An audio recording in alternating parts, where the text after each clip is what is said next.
About 370 people gathered for the First Lakes Area Mayor's Prayer Breakfast, Wednesday, August 19th, at Grandview Lodge in Nisswa. The purpose of the event was to unite the region by recognizing and supporting civic and community leaders with positive encouragement and prayer. Keynote speaker was Mark Whitacre, whose life was chronicled in the movie The Informant, where he's played by Matt Damon.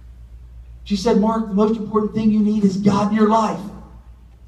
And I looked at her right in the face and I said, why would I need God?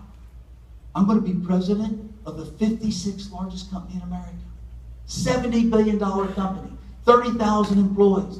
I said, they just announced 2 months ago in Fortune magazine when our 69-year-old president retires, I'm taking his place. I'm going from divisional president to company president.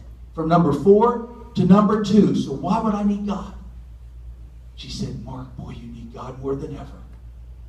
And she said, "Another thing, Mark, you're delusional. The only reason why they announced you're the next president of the company, they don't know you're the informant.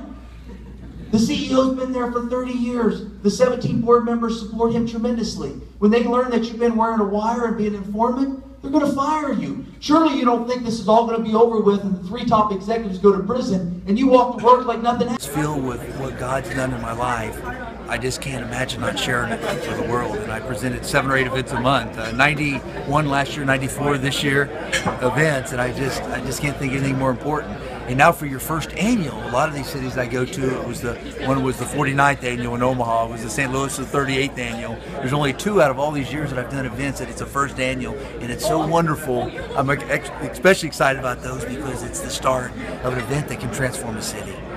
And it really is. And to see this room filled almost full capacity. I think they had seats for 370, and I was told they filled 370, which is full capacity in this venue already for the first year.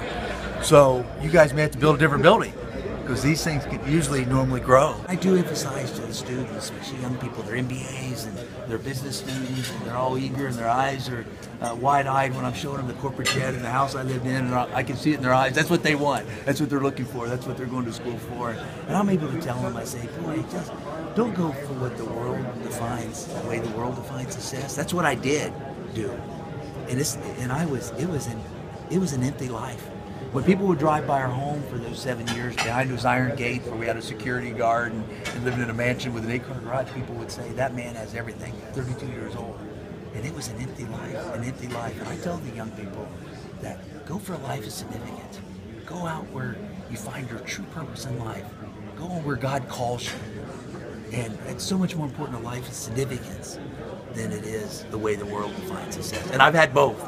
And I can tell you the one where you're serving God and find your personal life is a lot more rewarding.